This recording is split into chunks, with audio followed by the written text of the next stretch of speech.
93 रुपियाँमा किनेको पेट्रोल 150 बेच्दा पनि 16 रुपियाँ घाटा। बुढी गण्डकी जलविद्युत परियोजनाका नाममा उठाइएको 84 अर्ब कहीँ पनि बचत छैन। कमिसन नबढाएको झोकमा पेट्रोल व्यवसायीहरूले ढुवानी बन्द गरे। पेट्रोल पम्पहरूमा लाइन सुरु। सत्ता गठबन्धनको बैठकमा संसद विघटन सम्बन्धी प्रस्ताव। सरकारले गाडी भाडा नबढाए आफैले गाडी भाडा बढाउने व्यवसायीको चेतावनी। पार्टीभित्रको विवादलाई अतिरञ्जित ढङ्गले नबुझ्न माओवादी नेता नारायण काजी श्रेष्ठको अनुरोध। कोमल ओली, राम नारायण बिडारी लगायत 20 राष्ट्रिय सभा सदस्य आजबाट बिदा हुँदै। पल्सा प्रकरणमा बाबुराम भट्टराईको टिप्पणी, न्यायिक फैसला सबैले मानौ। बाँकेमा 5 जनाको ज्यान लिएको नरभक्षी बाघ चितवनमा ल्याइयो। जिल्ला अस्पताल ताप्लेजुङको प्रसुति कक्षमा पुग्यो मध्यराती भालु। नेपाल ब्याङ्कमा ठुलो सङ्ख्यामा जागिर खुल्यो। सामाजिक सञ्जालमा मनलाग्दी लेख्नुको परिणाम, एकजना पत्रकारलाई 3 महिना जेल, 7 लाख रुपियाँ जरिवाना। नारायणी नदीमा डुबेर 2 जना बालकको मृत्यु। पोखरा महानगरपालिका मौजामा ग्याङ फाइट हुँदा 35 वर्षीय युवकको हत्या, 6 जना युवा पक्राउ। तरलता समस्या नसुध्रिने सङ्केत, ब्याङ्कबाट ऋण पाउनै छोडेपछि अतालिए व्यवसायी। पल्साको स्क्यान्डलले म यस्तो गीत गाउँछु 2 चलचित्रलाई चिट्ठा, एकै हप्तामा 5 करोड कलेक्सन। युक्रेनले 3000 भन्दा बढी भारतीय विद्यार्थीलाई बन्धक बनाएको रुसका राष्ट्रपति भ्लादिमिर पुटिनको दाबी। युक्रेनी बन्दरगाह सहर रुसको नियन्त्रणमा, किभ हिँडेका रुसी सेना पानी र खानेकुराको अभावमा रोकिए। झ्यालमा बालुवाका बोरा राखेर युक्रेनी राष्ट्रपतिले गरे पत्रकार सम्मेलन। 50 जना रुसी धनाटे विरुद्ध अमेरिकाद्वारा थप प्रतिबन्धको घोषणा। र अन्तमा आजको देशभरको मौसम सम्बन्धी जानकारी। पेट्रोलियम पदार्थको मूल्य इतिहासकै उच्च भएको छ। नेपाल आयल निगमले बिहिबार राति 12 बजेदेखि लागू हुने गरी पेट्रोल, डिजल र मट्टीतेलमा 5-5 रुपियाँ बढाएको छ। अब पेट्रोल प्रति लिटर 150, डिजल 133 र मट्टीतेल 133 पुगेको छ। इन्डियन आयल कर्पोरेसन आइओसीले 3 दिन अगाडि मार्च 1 मा पठाएको नयाँ सूची अनुसार मूल्य समायोजन गरिएको निगमले जनाएको छ। सर्वसाधारणले धान्नै नसक्ने गरी मूल्य बढाए पनि सरकारले इन्धनमा लगाएको अनावश्यक कर घटाएर राहत दिन भने कुनै चासो देखाएको छैन। आइओसीबाट 93 रुपियाँ 76 पैसामा खरिद गरेको पेट्रोलमा 59 रुपियाँ 48 पैसा र 94 रुपियाँ 12 पैसामा खरिद गरेको डिजलमा 42 रुपियाँ 16 पैसा कर लाग्छ। त्यस्तै 88 रुपियाँ 83 पैसामा किनिएको मट्टीतेलमा 13 रुपियाँ 36 पैसा र 1641 रुपियाँ 23 पैसामा खरिद गरेको ग्यासमा 280 रुपियाँ 30 पैसा कर लाग्ने गरेको छ। त्यसबाहेक निगमको खर्च, ढुवानी भाडा, पेट्रोलियम विक्रेता खर्च, मुनाफा सहित जोडेर बिक्री मूल्य तय हुन्छ। निगमले इन्धनमा अझै घाटा रहेको जनाएको छ। पेट्रोलमा 16 रुपियाँ 28 पैसा र डिजलमा 11 रुपियाँ 88 पैसा घाटा हुने निगमको दाबी छ। मट्टीतेलमा भने निगमलाई प्रति लिटर 19 रुपियाँ 51 पैसा नाफा छ। पूर्वाधारका नाममा प्रति लिटर 15 रुपियाँ कर थपिए पनि यस्तो बचत सरकारी कोषमा छैन। सुरुमा कालीगण्डकी जलविद्युत परियोजनाका नाममा रकम उठाउन थालिए पनि यो परियोजना सुरु भएको छैन। रकम विभिन्न पूर्वाधारमा खर्च भएको अर्थ मन्त्रालयका अधिकारीहरूको दाबी छ। द्वन्द्वका कारण अन्तर्राष्ट्रिय बजारमा कच्चा पदार्थको मूल्य अस्वाभाविक रूपमा बढिरहेको छ। मूल्य समायोजन नहुँदा निगमको 15 दिनको नोक्सानी 3 अर्ब 9 करोड थियो। निगमका सहप्रवक्ता पुष्कर कार्कीले भने समायोजन पश्चात निगमको नोक्सानी 59 करोडमा घटेको छ। अब 15 दिनको नोक्सानी 2 अर्ब 50 करोड हुने अनुमान गरिएको छ। अहिले रुस र युक्रेन बीच द्वन्द्वले कच्चा पदार्थको मूल्य 105 देखि 117 डलरसम्म पुगिसकेको छ। अब आउने सूची झन भयावह हुने देखिन्छ। भारत हुँदै नेपालमा आउने इन्धन खाडी मुलुकको हो। कच्चा पदार्थको मूल्यसँगै डलर पनि मजबुत हुँदा निगमको नोक्सानी तीव्र रूपमा बढेको भट्टराईले बताउनुभयो। मूल्य प्रति ब्यारेल 1 डलर बढ्दा निगमलाई मासिक 30 करोड घाटा हुन्छ। कच्चा पदार्थ र डलर सोच्नै नसक्ने गरेर बढेको छ। तत्काल राहत दिन आवश्यक कर घटाउनुको विकल्प नभएको जानकारहरू बताउँछन्। नोक्सानीबाट बचाउन कर्मचारीलाई दिँदै आएको पोसाक संरक्षण खर्च कटौती, मूल्य संरचना मार्फत प्रतिशतमा दिँदै आएको विक्रेता कमिसन हाललाई 2078 फागुन 7 मा कायम भए अनुसार यथावत राखेका छौं। तर पनि नोक्सानी अत्याधिक छ। तत्कालीन राहतका लागि प्रति लिटर 5-10 रुपियाँ कर छुट गर्नै पर्छ। पेट्रोलियम पदार्थमा मूल्य वृद्धि भएसँगै समग्र क्षेत्रमा असर गर्दछ। महँगी बढेसँगै सामान्य मानिसहरूको जीवनयापन कष्टकर बन्दै गइरहेको छ। एकातिर कोरोनाको महामारी, आर्थिक मन्दी साथै पेट्रोलियम पदार्थमा भएको उच्च मूल्य वृद्धिले सामान्य मानिसहरूको जीवनयापन निकै कष्टकर बनिरहेको छ। यस्तो समयमा सरकारले लगाएको कर कटौती गर्नुपर्ने व्यापक माग उठिरहेको छ।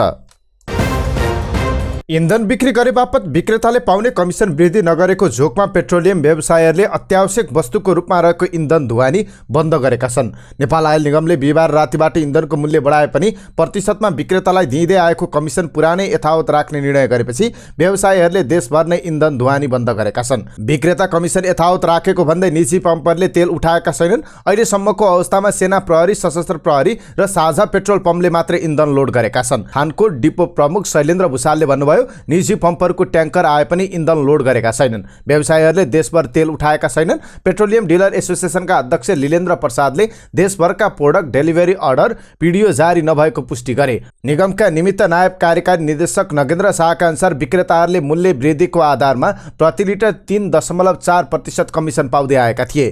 प्रतिशतको आधारमा कमिसन वृद्धि गर्दा व्यापारीलाई प्रति लिटरमा 15 पैसा कमिसन दिनु पर्थ्यो। तर अन्तर्राष्ट्रिय बजारमा कच्चा तेलको मूल्य निकै उकालो लाग्दा निगमको नोक्सानी चुलिएको छ, जसले गर्दा निगम सञ्चालक समितिले विक्रेता कमिसनलाई हाललाई फागुन 7 गते कायम भए अनुसार नै यथावत राख्ने निर्णय गरेको थियो। यसको विरोधमा पेट्रोलियम डिलर राष्ट्रिय एसोसिएसनले डिपोबाट इन्धन ढुवानी रोकेको छ। इन्धन ढुवानी रोक्ने गैर जिम्मेवार हो। यस्तो अवस्थामा निगमलाई जोगाउन सबैको सहयोग जरुरी छ। निगमले आफ्नो कर्मचारीको पोसाक संरक्षण खर्च समेत कटौती गरेको छ। निगमका निमित्त नायब कार्यकारी निर्देशक शाहले भने व्यापारीहरू पनि जिम्मेवार हुनुपर्छ, सरकारले पनि आफ्नो दायित्व पूरा गर्नुपर्छ।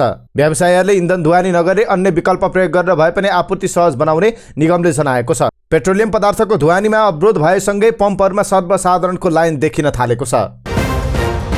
सत्ता गठबन्धनमा प्रतिनिधि सभा विघटनको विकल्पले पुनः प्रवेश पाएको छ। बिहिबार बसेको गठबन्धन बैठकमा संसदको गतिरोध अन्त्य गरेर संघीय संसदको निर्वाचनमा जाने सम्मको छलफल भएको हो। बैठकमा गठबन्धनका सबैजसो नेताले एमसीसी सम्झौताको अन्यल व्यवस्थापन गरेको भन्दै एक अर्कालाई धन्यवाद दिएका थिए। तर एकीकृत समाजवादीका नेता झलनाथ खनाल र माओवादी नेता नारायण काजी श्रेष्ठले भने लोकतान्त्रिक विधि विपरीत बलपूर्वक सम्झौता अनुमोदन गरिएको भन्दै आपत्ति व्यक्त गरेका थिए। तपाईहरुले संसदको अवरोध बीच पनि एमसीसी सम्झौता त अनुमोदन गर्नुभयो, अब संसद के हुन्छ? अब विधेयकहरू कसरी पारित गराउनुहुन्छ? श्रेष्ठले प्रश्न गरे। उनलाई जवाब दिन माओवादी अध्यक्ष पुष्पकमल दाहाल आफै अगाडि सरेका थिए। दाहाललाई साथ दिँदै कांग्रेस नेता कृष्ण सिटौलाले अब गतिरोध अन्त्य गर्न नसकिए प्रतिनिधि सभा विघटनमै जानुपर्ने धारणा राखेका थिए। कांग्रेस नेता रामचन्द्र पौडेल, पूर्णबहादुर खड्का र गगन थापाले गतिरोध अन्त्य गर्ने विकल्पमा गम्भीर भएर संवाद गर्नुपर्ने धारणा राखेका थिए। सरकारले लगातार पेट्रोलियम पदार्थको मूल्य बढाएपछि यातायात व्यवसायीले आफै सार्वजनिक सवारीको भाडा दर समायोजन गर्ने चेतावनी दिएका छन्। डिजल पेट्रोलको मूल्यले नयाँ रेकर्ड कायम गर्ने क्रम चलिरहँदा यातायात व्यवसायीले मूल्य वृद्धि फिर्ता लिन वा भाडा समायोजन गर्न माग गरेका छन्। सरकारले व्यवस्था गरे आफैले भाडा समायोजन गरेर उठाउने नेपाल यातायात व्यवसायी राष्ट्रिय महासंघले चेतावनी दिएको छ। सरकारले बिहिबार राति मात्रै पेट्रोलमा र डिजलमा 5 रुपियाँ प्रति लिटरका दरले मूल्य वृद्धि गरेको थियो। पेट्रोलियम पदार्थको मूल्य वृद्धि र गाडी भाडा वृद्धिको मार भने सार्वजनिक सवारीका प्रयोगकर्तालाई पर्ने देखिएको छ। नेकपा माओवादी केन्द्रका नेता नारायण काजी श्रेष्ठले पार्टीभित्रको विवादलाई अतिरञ्जित ढङ्गले नबुझ्न आग्रह गरेका छन्। एमसीसीका विषयमा माओवादीभित्र विवाद चलिरहेको बेला श्रेष्ठले आफू अध्यक्ष र अन्य नेताहरूसँग छलफलमै रहेको, हाम्रो पार्टीभित्र देखिएको मतभेद र अन्तर्विरोधलाई लिएर विभिन्न सञ्चार माध्यम मार्फत विभिन्न ढङ्गले प्रचार भइरहेको सम्बन्धमा विषयलाई अतिरञ्जित ढङ्गले नबुझ्न सबैलाई अनुरोध गर्दछु। श्रेष्ठले फेसबुक मार्फत भनेका छन्, अध्यक्ष कमरेड प्रचण्ड र मेरो बीचमा छलफल जारी छ र अन्य नेतृत्वदायी कमरेडहरूसँग पनि छलफल भइरहेको छ। कतिपयले एमसीसीलाई लिएर श्रेष्ठले पार्टी विभाजन गर्न लागेको आशंका गरेका छन्। प्रचण्ड र अन्य नेताले श्रेष्ठलाई फकाउने कोसिस समेत गरिरहेका छन्। राष्ट्रिय सभाका 20 जना सांसदहरूको कार्यकाल आजबाट सकिँदैछ। 4 वर्ष कार्यकाल पूरा भएका उनीहरूको आजबाट विदाई हुन लागेको हो।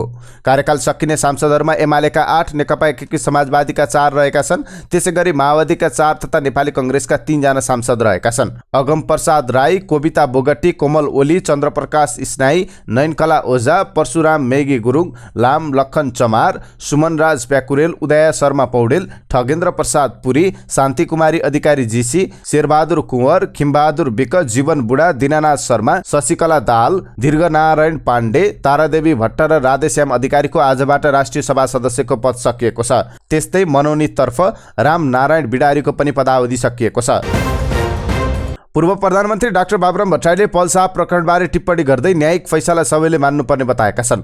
उनले मर्दकी 10 वटा भन्ने मानसिकता बोकेर पीडकको पक्ष लिनु लज्जास्पद भएको बताएका छन्। अनलाइन खबरमा बिहीबार प्रकाशित उनले लड्ने आँट गरेकी छन्, बाँच्ने साहस हामीले दिउँ शीर्षकको समाचारमा ट्विटर मार्फत टिप्पणी गर्दै उनले न्यायिक फैसलाको सम्मान गर्न आग्रह गरेका हुन्। अदालतीय प्रक्रियालाई प्रभावित पार्ने गरी तनहुँ सदरमुकाम दमौलीमा पल्साको पक्षधरको दिनौं भइरहेका प्रदर्शन र सामाजिक सञ्जालमा टिप्पणी भइरहँदा भट्टराईको यस्तो भनाइ आएको हो। यस प्रकरणमा मानव अधिकारवादी, सेलिब्रिटी र सार्वजनिक वृत्तबाट समेत भनाइहरू बाहिर आइरहेका छन्। जबरजस्ती करडीको अभियोगमा पल्सा जिल्ला प्रहरी कार्यालय तनहुँको हिरासतमा छन्। उनलाई अदालतले अभियोगबारे बयान लिइरहेको छ। ट्र्याक्टरको ठक्करबाट गए राति एकजना ट्राफिक प्रहरीका सहीको मृत्यु भएको छ। भरतपुर महानगरपालिका वडा नम्बर 6 स्थित जय नेपाल चोकमा नाचार त 8829 नम्बरको ट्र्याक्टरले सही अर्जुन पौडेल सवार मोटरसाइकललाई ठक्कर दिएको थियो। राति करिब 9 बजेतिर चोक हुँदै बजारतर्फ गइरहेको उक्त ट्र्याक्टरले ना 16 प 315 नम्बरको मोटरसाइकललाई ठक्कर दिएको थियो। उक्त मोटरसाइकलमा सवार सही पौडेलको घटनास्थलमै मृत्यु भएको चितवन प्रहरीले जनाएको छ। पौडेल जिल्ला ट्राफिक प्रहरी कार्यालय चितवनमा कार्यरत थिए। उनको स्थायी ठेगाना भरतपुर महानगरपालिका वडा नम्बर 14 राधापुर रहेको खुलेको छ। केही समय अगाडि बाँकेमा 5 जनाको ज्यान लिएको नरबच्ची बाघलाई चितवन राष्ट्रिय निकुञ्जमा ल्याइएको छ। बिहीबार बाँके राष्ट्रिय निकुञ्जको सुरक्षाकर्मी सहितको टोलीले बाघलाई चितवन राष्ट्रिय निकुञ्जको खोरमा ल्याएर छाडेको हो। विशेष हेरचाह गर्न चिकित्सक सहित बाघलाई खोरमा राखिएको निकुञ्जका प्रमुख संरक्षण अधिकृत हरिभद्र आचार्यले जानकारी दिनुभयो। उहाँले भन्नुभयो, बाँके राष्ट्रिय निकुञ्जमा खोर बन्दै गरेकाले उक्त बाघ अहिले चितवन ल्याइएको हो। यसलाई तत्काल जंगलमा छाडिँदैन, पछि अवस्था हेरेर चिडियाखानामा पठाउन सकिन्छ। कसारामा राखिएको बाघलाई दिनमा 4 देखि 6 किलोसम्म राँगाको मासु दिइन्छ। ताप्लेजुङ जिल्ला अस्पतालको उपचार कक्षभित्र भालु पसेको छ। गैराती अस्पतालको प्रसुति कक्षमा भालु पसेको अस्पतालले जनाएको छ। राति 11:30 बजेको समयमा उपचार कक्षमा भालु देखिएको थियो। बिरामी नभएको उपचार कक्षमा भालु देखिएपछि ढोका थुनिएको र अहिले सोही कोठामा नियन्त्रणमा रहेको अस्पतालका चिकित्सक सोनिङ लामाले जानकारी दिनुभयो। सुरक्षित अवस्थामा रहेको भालुलाई उद्धार गर्ने तयारी भइरहेको छ। उद्धारका लागि राष्ट्रिय प्रकृति संरक्षण कोषसँग समन्वयन भइरहेको जनाइएको छ। चिसोका कारण माथिल्लो क्षेत्रबाट न्यानो खोज्दै तल्लो क्षेत्र झर्ने क्रममा सदरमुकामसम्म भालु आइपुगेको अनुमान गरिएको छ। नेपाल राष्ट्र बैंकले रिक्त रहेको स्थानमा ठूलो संख्यामा आवेदन माग गरेको छ। लोकसेवा आयोगको सहमति अनुसार आर्थिक वर्ष 2078-79 को लागि स्वीकृत दरबन्दीका आधारमा रिक्त रहेको 300 भन्दा बढी संख्यामा आवेदन माग गरेको हो। बैंकले सहायक प्रबन्धकदेखि कनिष्ठ सहायकसम्म आवेदन माग गरेको छ। 62 जना सहायक प्रबन्धक, 148 जना सहायक र 91 जना कनिष्ठ सहायकका लागि दरखास्त आह्वान गरेको छ। बैंकले सहायक प्रबन्धकमा 56, सहायक प्रबन्धक सीएमा 2 जना र सहायक प्रबन्धक आईटीमा 4 जनाको माग गरेको हो। बैंकले सहायक र कनिष्ठ सहायकका लागि प्रदेशगत रूपमा माग गरेको छ। 148 जना सहायक मागेको बैंकले कनिष्ठ सहायकमा 91 जना माग गरेको छ। प्रदेश नम्बर 1 र मधेसमा 31 जनालाई कोटा छुट्याइएको छ। बैंकले बागमतीमा 51, गण्डकीमा 10, लुम्बिनीमा 21, कर्णाली र सुदूरपश्चिममा 2 जना सहायक माग गरेको छ। सहायक आईटी बागमतीका लागि 2 जना माग गरिएको छ। बैंकले 91 जना कनिष्ठ सहायक मागेको छ, जसअनुसार प्रदेश नम्बर 1 मा 16, मधेसमा 15, बागमतीमा 27, गण्डकीमा 12, लुम्बिनीमा 11, कर्णालीमा 5 र सुदूरपश्चिममा 5 जना माग गरिएको छ। इच्छुक र योग्य नागरिकले फागुन 20 गतेदेखि चैत 10 गतेसम्म अनलाइन मार्फत आवेदन दिन सक्ने बैंकले जारी गरेको सूचनामा उल्लेख छ। बैंकले केन्द्रीय कार्यालय र प्रदेशगत कार्यालयहरूका लागि आवेदन माग गरेको हो। नेपाली कांग्रेस पर्साको सभापतिमा जनार्दन सिंह छेत्री निर्वाचित हुनुभएको छ। जिल्ला अधिवेशन अन्तर्गत बिहिबार भएको निर्वाचनबाट छेत्री 1110 मत प्राप्त गर्दै सभापतिमा निर्वाचित हुनुभएको हो। कांग्रेस सभापति शेरबहादुर देउवा निकट छेत्री सभापतिमा निर्वाचित हुँदा अर्का समूहका उम्मेद्वार श्याम पटेलले 645 मत प्राप्त गर्नुभयो। यता चितवनमा पनि नयाँ नेतृत्व चयन गर्न आज मतदान भइरहेको छ। जिल्ला निर्वाचन समिति संयोजक ज्ञानेन्द्र प्रसाद अधिकारीका अनुसार 1 जना सभापतिका लागि 5 जनाले उम्मेदवारी दिएका छन्। पछिल्लो समय सामाजिक सञ्जालमा आफ्नो रिस र आक्रोश पोख्ने ठाउँ बनिरहेको छ। यस्तैमा केही मानिसहरू कानुनको अनभिज्ञताका कारण सामाजिक सञ्जालका कारण जेल जीवन बिताउन परिरहेको छ। यस्तैको पछिल्लो एउटा उदाहरण हो। एकजना पत्रकारले युएईमा नेपाली दूतावासको बारेमा अफवाह फैलाएपछि युएई अदालतले 3 महिना कैद र 7 लाख रुपियाँ जरिवाना हुने फैसला सुनाएको छ। युएई स्थित नेपाली दूतावासको बारेमा फेसबुकमा स्ट्याटस लेखेकै कारण पक्राउ परि गत 2 सातादेखि बन्दी जीवन बिताइरहेका पत्रकार उमाकान्त पाण्डेलाई अन्ततः युएईको अदालतले 3 महिनाको जेल सजाय सुनाएको छ। उनी विरुद्ध युएई अदालतले गत मंगलबार 3 महिना कैद र करिब 7 लाख रुपियाँ जरिवाना हुने फैसला सुनाएको हो। युएईमा बसेर रोजगारीसँगै पत्रकारिता गर्दै आएका पाण्डेको सबै सामग्री जफत हुने, सामाजिक सञ्जाल फेसबुक समेत बन्द गरिने र सजाय भुक्तानपछि युएई सरकारले देश निकाला गर्ने फैसला सुनाएको छ। गत जनवरी 7 अर्थात् पुस 23 गते पाण्डेले नेपालमै हुँदा भिजिट भिसामा युएई स्थित नेपाली दूतावासको संलग्नता रहेको भन्ने आशयमा स्ट्याटस लेखेका थिए। त्यस लगत्तै रुष्ट दूतावासका कर्मचारीले स्थानीय निकायमा जाहेरी दिएका थिए। सोही जाहेरीका आधारमा उनलाई प्रहरीले गत 3 फागुनमा पक्राउ गरेको थियो। लगत्तै साइबर क्राइमको मुद्दा लगाई अबुधाबी स्थित अनुसन्धानका लागि अल व्याथा जेलमा पठाइएको थियो। अन्ततः सामाजिक सञ्जालमा स्ट्याटस लेखेकै विषयलाई कसुर ठहराइएर युएई अदालतले यस्तो फैसला सुनाएको हो। पाण्डे केही वर्षदेखि सपरिवार युएई बस्दै आएका थिए। उनको श्रीमती र 1 छोरा छन्। नारायणी नदीमा पौडी खेल्ने क्रममा डुबेर एकजना बालकको मृत्यु भएको छ। भरतपुर 7 विशाल चोक बस्ने 10 वर्षीय विधान गौतम र पहिचान नखुलेका अन्दाजी 11-12 वर्षका बालक बिहिबार दिउँसो नदीमा डुबेको अवस्थामा भेटिएका थिए। उनीहरूलाई स्थानीयवासीको सहयोगमा उद्धार गरी भरतपुर अस्पताल पुर्याएपछि मृत्यु भएको जिल्ला प्रहरी कार्यालय चितवनले जानकारी दिएको छ। घटनाको विषयमा अनुसन्धान भइरहेको प्रहरीले जनाएको छ। पोखरा महानगरपालिका वडा नम्बर 20 मौजामा गए राति 35 वर्षीय एक युवकको हत्या भएको छ। पोखरा महानगरपालिका वडा नम्बर 10 मौजा मोहरियाका 35 वर्षीय लोकेन्द्र गुरुङको गए राति हत्या भएको हो। आँटीघर जाने बाटोको लामखेत नजिकैको शिव मन्दिरमा शिवरात्रि मेला सकिएर घर फर्कने क्रममा सामान्य विवाद हुँदा उनकै साथीहरूले खुकुरी प्रहार गरेर हत्या गरेको प्रहरीले जनाएको छ। मादक पदार्थ सेवन गरी बसेका युवाहरूले खुकुरी हानी राति 1 बजे घाइते भएकोमा तत्काल उपचारका लागि मणिपाल शिक्षण अस्पताल पोखरा ल्याइएकोमा सोही अस्पतालमा उपचार हुँदाहुँदै उनको मृत्यु भएको प्रहरीले जनाएको छ। घटनामा संलग्न रहेको आशंकामा प्रहरीले पोखरा महानगरपालिका 20 लामडाँडा बस्ने 29 वर्षीय प्रकाश गुरुङ र 25 वर्षीय निशान गुरुङ लगायत 6 जना युवाहरूलाई पक्राउ गरेको छ। घटनाको बारेमा अनुसन्धान भइरहेको भन्दै प्रहरीले पक्राउ परेकाहरूको नाम सार्वजनिक गरेको छैन। झण्डै 1 वर्ष यता वित्तीय प्रणालीले भोग्दै आएको तरलता लगानी योग्य रकम समस्या तत्काल समाधान नहुने सङ्केत देखिएको छ। दीर्घकालीन स्रोतका रूपमा रहेको निक्षेप प्राय महिनामा घटिरहेको, सरकारी खर्च नभएको, रेमिटान्समा सुधार नभएको, शोधनान्तर घाटा आकाशिएको लगायतका कारण लामो समयदेखिको तरलता समस्या अझै केही महिना कायम रहने जानकारहरूको भनाइ छ। विद्यमान समस्या समाधानका लागि राज्य स्तरबाट विशेष नीतिगत व्यवस्था नभए आउँदा महिनामा अवस्था झन जटिल हुने उनीहरूको भनाइ छ। ओभरनाइट रिपोल लगायत औजार मार्फत अल्पकालीन कर्जा सुविधा लिएकाले बजारमा केही अधिक तरलता देखिए पनि वास्तवमा अवस्थामा सुधार नभएको बैंकर सङ्घका अध्यक्ष अनिल कुमार उपाध्यायले बताउनुभयो। निकै छोटो समयमा आएको परिवर्तनलाई हेरेर सुधार भन्न सकिँदैन। यो कारोबारमा हुने सामान्य परिवर्तन मात्र हो, यो दिगो हो वा होइन भनेर हेर्नुपर्छ। उनले भने दीर्घकालीन रूपमा तरलता समस्या समाधानका लागि पहल भएकै छैन। यसकारण तरलतामा दिगो सुधारको सम्भावना देखिँदैन। कोरोना महामारीका कारण अस्तव्यस्त बनिरहेको व्यवसायहरू तरलता अभावका कारण झनै प्रताडित बनिरहेका छन्। जब पल शाहको स्क्यान्डल बाहिर आयो सबैभन्दा चिन्ता परेको थियो म यस्तो गीत गाउँछुको निर्माण टिमलाई। उनीहरूले सोचेका थिए अब फिल्म डुब्यो, तर सोचेको भन्दा उल्टो नतिजा आएको छ। पल शाह प्रकरणले यो चलचित्रलाई व्यापारिक रूपमा फाइदा भएको छ। पहिलो दिनबाटै आक्रामक व्यापार गरेको चलचित्रले अहिलेसम्म पनि देशभर उल्लेख्य संख्यामा दर्शक बटुलिरहेको छ। चलचित्रकी निर्माता तथा नायिका पूजा शर्माले 1 हप्तामै चलचित्रले करिब 5 करोडको व्यापार गरेको सार्वजनिक दावी गरेकी छन्। पूजाले आफ्नो फेसबुक पेजमा सार्वजनिक गरेको अनुसार फिल्मले पहिलो साता 4 करोड 95 लाखको कलेक्सन गरेको हो। यदि यो दावी सत्य हो भने करिब 2.5 करोडको बजेटमा बनेको फिल्मले पहिलो हप्तामै लगानी लगभग उठाइसकेको छ। आगामी दिनको व्यापारले फिल्मको मुनाफा सुनिश्चित गर्नेछ। सुदर्शन थापा निर्देशित यो चलचित्रमा पल शाह र पूजा शर्माले मुख्य भूमिका निभाएका छन्। पल यति बेला जबरजस्ती करोडीको मुद्दामा हिरासतमा छन्। चलचित्रको प्रिमियरकै दिनमा प्रहरीमा उनी विरुद्ध जाहेरी परेको थियो। जाहेरी परेको केही दिनमा उनले आफै जिल्ला प्रहरी कार्यालय तनहुँ पुगेर गिरफ्तारी दिएका थिए। पल गिरफ्तार भएसँगै फ्यानहरूको सहानुभूति उनीमाथि बर्सिएको छ।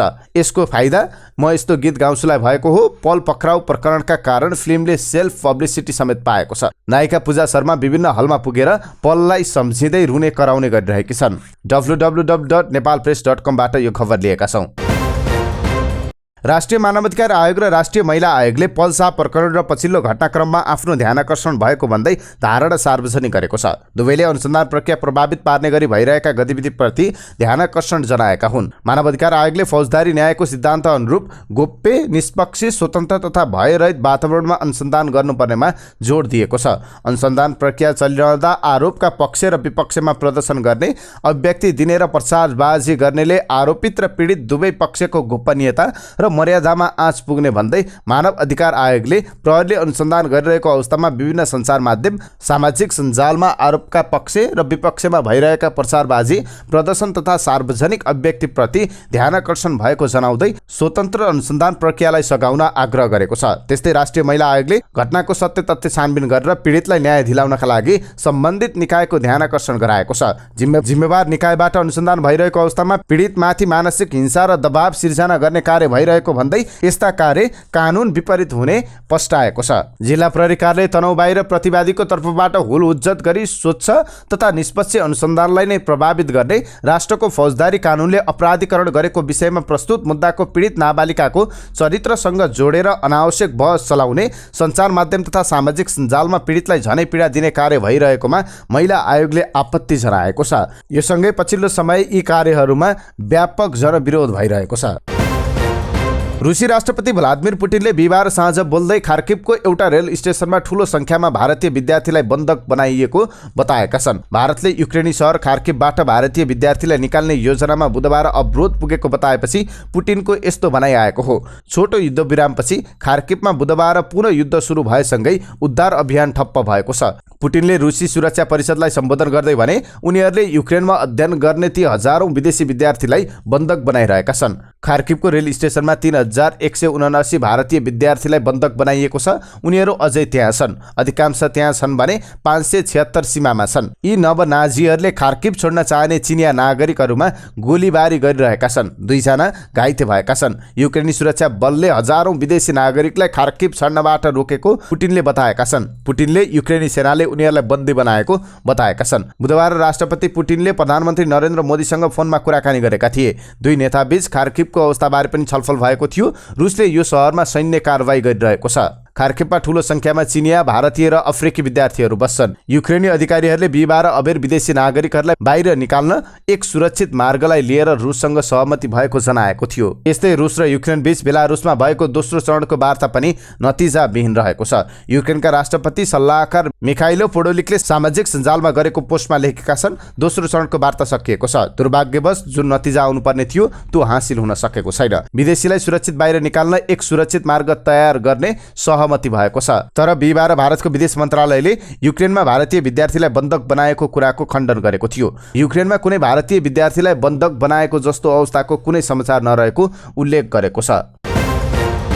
युक्रेनमा आक्रमण थालेको 8औं दिनमा रुसले प्रमुख शहर खेकान पूर्ण रूपमा नियन्त्रणमा लिएको छ। कृष्णसागर बन्दरगाह स्थित शहर खोर्सेन युक्रेनको प्रमुख प्रशासनिक तथा आर्थिक केन्द्र हो। पानीजहाज निर्माण कम्पनीहरू रहेको शहरमाथिको नियन्त्रण रुसका लागि निकै महत्त्वपूर्ण ठानिएको छ। यो रुसी फौजले आक्रमण थाले यताकै सबैभन्दा ठूलो सफलता हो। खोर्सेनका मेयर इगोर कोलिखोएभले शहरलाई रुसी सेनाले नियन्त्रणमा लिएको जनाउँदै सर्वसाधारणलाई सशस्त्र पर्यटकको निर्देशन पालना गर्न आग्रह गरेका छन्। उनले आफूहरूमाथि आक्रमण नगर्न रुसी फौजलाई आग्रह गर्न सर्वसाधारणलाई भनेको बताएका छन्। मैले उनीहरूसँग केही बाचा गरेको छैन, सर्वसाधारणमाथि गोली प्रहार नगर्न मात्र भनेको छु। रुसले आक्रमण गरिरहेको युक्रेनका राष्ट्रपति भ्लोदिमिर जेलेन्स्कीले बिहिबार पत्रकार सम्मेलन गरेका छन्। रुसी आक्रमण सुरु भएपछि अनौपचारिक पहिरनमा भिडियो सार्वजनिक गर्दै युक्रेनी जनतालाई साहस दिइरहेका जेलेन्स्की अन्तर्राष्ट्रिय सञ्चार माध्यमका प्रतिनिधिहरूसँग भेट्दा पनि त्यस्तै पहिरनमा थिए। द न्युयोर्क टाइम्सका अनुसार राष्ट्रपति कार्यालयसम्म पुग्न पत्रकारले सडकमा थुप्रै अवरोधहरू पार गर्नु परेको थियो। रुसी ट्याङ्करलाई अवरोध गर्न ती अवरोध बनाइएका हुन्। राष्ट्रपति भवनभित्र जेलेन्स्कीको कार्यालयका झ्यालमा बालुवाका बोराहरू राखिएको टाइम्सले लेखेको छ। पत्रकार सम्मेलनका क्रममा हतियार बोकेका सुरक्षाकर्मी सँगै उभिएका थिए। जेलेन्स्कीले अहिले आफू रातिमा 3 घण्टा मात्र सुत्ने गरेको बताएका थिए। युक्रेनीहरूको साहसका बलमा म बलियो र निर्णायक भएको छु। जेलेन्स्कीले भने उनी रुसी राष्ट्रपति भ्लादिमिर पुटिनसँग वार्ता गर्न आफू तयार रहेको बताएका छन्। म पुटिनसँग कुरा गर्न चाहन्न भन्ने होइन। उनले भने मैले पुटिनसँग कुरा गर्नुपर्छ, सारा विश्वले पुटिनसँग कुरा गर्नुपर्छ। यो युद्ध रोक्न त्यो बाहेक अर्को कुनै बाटो छैन। युक्रेनको सार्वभौम सत्ता बाहेक अरू केही बुदामा आफू सम्झौता गर्न तयार भएको उनले बताएका छन्। रुसियाले पहिला नै सबै प्रश्नको उत्तर तयार पारेकाले अहिले वार्ता गरेर नयाँ कुरा आउन सम्भव नभएको उनले बताए। रुसिया आक्रमणको प्रतिरोध गर्न पश्चिमा मुलुकहरूले युक्रेनलाई अझै सैन्य सहयोग गर्नुपर्ने उनको भनाइ थियो। उनले फ्रान्स र जर्मनीसँग युक्रेनलाई नो फ्लाइ जोन घोषणा गर्न आग्रह गरेका छन्। अमेरिकाले रुसी राष्ट्रपति भ्लादिमिर पुटिनका प्रेस सचिव पेस्कोभ सहित 50 जना रुसी धनाढ्य विरुद्ध नयाँ प्रतिबन्ध घोषणा गरेको छ। अमेरिकी राष्ट्रपति जो बाइडेनले रुसी राष्ट्रपति पुटिनसँग नजिक रहेका धनाढ्यहरूमाथि थप प्रतिबन्धको घोषणा गरेका हुन्। रुसका सबैभन्दा धनी व्यापारी मध्येका एक अलिसेर बुरहानोभिच र उनका परिवारका सदस्य सहित अन्य धनाढ्यहरूको अमेरिकी भिसामा प्रतिबन्ध लगाइएको छ। यसैगरी रुसी विमान कम्पनी इर्किस र इभर स्टार लगायतका विमान कम्पनीमाथि पनि प्रतिबन्ध लगाइएको छ। व्हाइट हाउसले रुसी व्यापारी र उनका परिवारका दर्जनौं मानिसहरूलाई अमेरिकी वित्तीय प्रणालीबाट समेत हटाइसकेको छ। हाल देशमा उल्लेखनीय मौसम प्रणाली छैन। आज बिहान उच्च पहाडी भूभागमा आंशिकदेखि सामान्य बदली छ भने पहाडी भूभागमा आंशिक बदली छ। तराईमा मौसम सामान्यतया सफा देखिनेछ। दिउँसो पहाडी भूभागका थोरै स्थानमा मेघगर्जन र चट्याङसहित हल्का वर्षाको सम्भावना रहेको मौसम पूर्वानुमान महाशाखाले जनाएको छ। उच्च पहाडी तथा हिमाली भूभागका थोरै स्थानमा हल्का हिमपातको सम्भावना रहेको छ। आज राति उच्च पहाडी तथा हिमाली भूभागका थोरै स्थानमा हल्का हिमपातको सम्भावना रहेको छ।